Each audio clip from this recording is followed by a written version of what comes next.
Today's video is not so much a lesson kind of video, but more my attempt to correct an injustice that has happened in the world.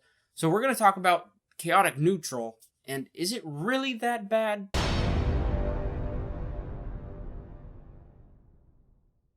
Hey fellow Game Masters, I'm Richard Quiner, and welcome back to the RPG Daily, your daily dose of all things tabletop role-playing games, helping you build your world and master your game.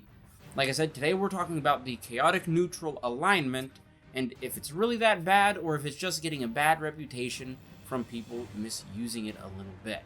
And we're going to talk about how we can fix this problem in our community. Of course, I want to know your opinions on this. Let me know your feelings about chaotic neutral in the comments below as we dive into this topic. We know alignments are kind of a relic of the past of Dungeons and Dragons and tabletop role-playing games in general. They aren't really as used as they used to be. I know for me, I haven't used my alignment seriously in a game for a pretty long time. I usually say if I'm either good or evil or just kind of in the middle. I don't really fixate on any one or other alignment that much. I try to make my belief systems of my characters a little more in-depth and a little more nuanced than the alignment chart will have me believe is possible. But there seems to be this stigma against people who like to play chaotic neutral characters. They're the jerk. They're the asshole that likes to go off and do their own thing, hiding behind the statement, "It's what my character would do." So, as you're thinking about your character, why would you pick chaotic neutral? In general, people tend to pick this because it comes with the idea that you're acting in your own self-interest.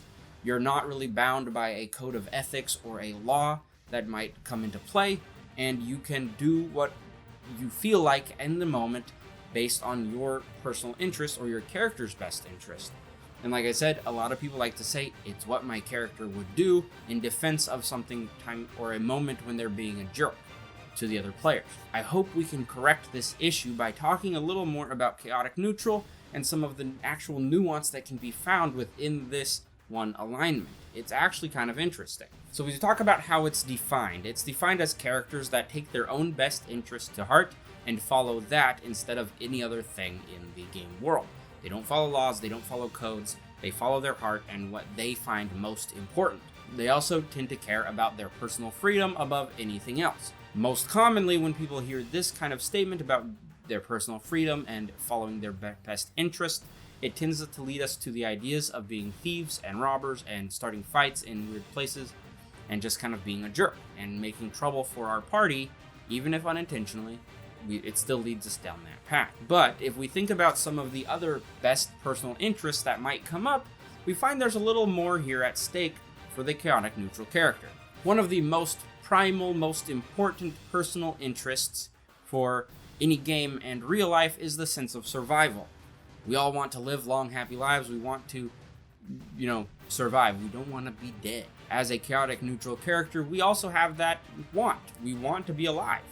If we find in tabletop role-playing games that it's dangerous to go alone, we need a party, it then leads us to think maybe we should want to have a party around us to keep us alive, which also can tie into maybe we shouldn't be a jerk to the party. That's acting in our best interest still. That's defending the idea of you're acting in your best interest by being a good party member and helping out your other players. You're not stealing from them, you're not making trouble for no reason. You want to survive, so you're being a team player. If you ever want to find out what it's like to be a jerk player and not have a party, keep pushing those buttons. They can kick your character out of the party. You can probably wander on, pick a fight with something that was a little too powerful for you, and then you'd end up being dead. And I don't mean this in like a snarky attitude, but that sometimes is how players feel about chaotic neutral players, is they don't want them in the party. That is why I'm trying to solve this problem. Let's talk about some of the other self-interests that chaotic neutral characters might have. Wealth and money is a big deciding factor.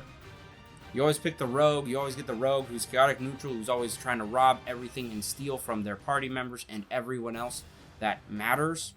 I would politely invite you to consider who you're stealing from in your game. If it's from the other players, that's usually not a good idea because they won't enjoy playing with that as you're taking stuff from them. If you're stealing from the random townsfolk who aren't hurting anybody, you're kind of being a jerk to the townsfolk, and the lawful good character in your adventure party might take offense at that. But if you find yourself in a situation where something needs to be stolen, someone is evil perhaps, the Sheriff of Nottingham, for example, perhaps your adventure party would be more inclined to help out if you include them in the heist. Help them figure out that you guys all need to steal money from this one thing, make them a part of the team, and make it a real good team effort to steal the money and build wealth for the party rather than just for you. You help the party, you also get wealthy. I feel like a lot of times when players are playing these kind of characters and they decide that the character wants to steal something, I feel like it's not so much about the money in the game that the characters are getting, but it's more about just the idea that they are taking something away from another character, and that's what drives them, I feel like. That's my opinion. But I would like to say, maybe just put your other player characters off limits so you don't steal from them. You can ask them for things. They'll likely give you things if you ask nicely. They do that. But then think about more of where you can steal from that will help the story progress, that will make your character a little more interesting. I think it's much more interesting. A character that steals money is one thing, but I think it's more interesting to find a rogue type character that likes to steal ancient relics from cults, for example, or likes to steal family heirlooms from evil families. Those kind of things where the character has a very specific type of thing they like to steal, and they can find it, makes it so much more interesting to me than someone who just pickpockets a couple tin gold here and there. Something that also often happens in tabletop games is the characters will start a business. They need to have some sort of income, a little more than running around doing quests. You, as the chaotic neutral, might have some contacts that can help them get this business started, or find some better, higher paying gigs that might work. You might be able to help out your party in that way and make everyone a little more richer. When we talk about freedom and the idea behind freedom, it often comes with the concept or the preconceived notion that we're talking about freedom from the laws. But the downside of that is if you don't follow the laws and you get caught not following the laws, you lose your freedom. So ultimately, you get more freedom by following the laws. And I think you have a lot of potential there to look for ways to fight back against maybe injustice or unlawful kind of things that might come into play in your game. A group of cultists keeping a bunch of prisoners, you might want to fight against that as the chaotic neutral to allow all these other characters to have their freedom that you hold so dear yourself. The statement that I once read that made me really enjoy the idea of chaotic neutral and playing it was and this is just paraphrasing, it's the idea that a chaotic neutral character has just as much potential to do good as they do to do evil. They're acting in their self-interest, they're acting for their best, what they think is most important. It could go both ways. They don't have to do bad things. They could go do really good things. They could really, really, really help out if they so chose. And the reason I like this is because I feel like that lets the chaotic neutral character have a real choice. It seems to me often people pick the lawful good or the chaotic good, the lawful or good characters. They pick them and then they're kind of stuck with this moral compass that's decided by the game. And each situation they might be in, they might find themselves in a situation where justice or what is actually right is one thing, but if they're lawful, they are bound to follow this other code that they have to follow. I think the chaotic neutral character has the chance to take that and make the choice that they want. I will say I do also like when players have to make choices for the characters that they normally wouldn't make. That's a whole other thing, a whole other ball game we can get into. But having that option, I think, is vital. I really enjoy having that in my play styles, being able to make the right choices and follow the kind of what I believe. I kind of look at this from the perspective of like what's more impressive, a cat meowing or a dog meowing. The dog, if you hear a dog meow, it's kind of weird. It's more impressive. It's more of a statement. Where a cat meowing, aka the lawful good paladin that always does good, there's nothing special about them choosing the right. For them to find a real fun, nuanced moment would have to be when they break the law or when they change something in order to seek justice or, follow their heart in the moment. So there's different ways of doing things, but I think the chaotic neutral just has more chances to play both sides of the field, so to speak. So my suggestions overall are if you find yourself in an opportunity to play a chaotic neutral character, feel free to try it, but don't be a jerk to the other players at your party.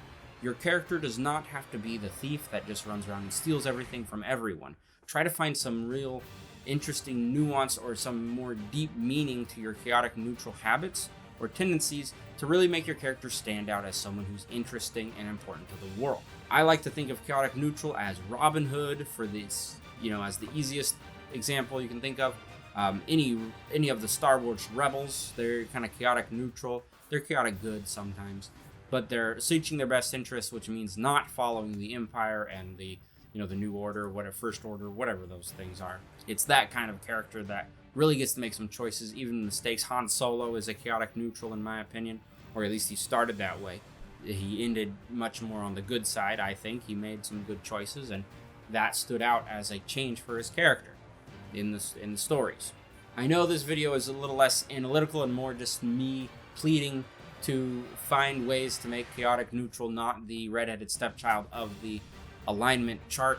Make it something that people will appreciate and enjoy having in their game parties. I would like that for all the alignments, but it seems like chaotic neutral always gets the short end of the stick, which is why I'm here defending it, making a statement. Anyways, I've been Richard.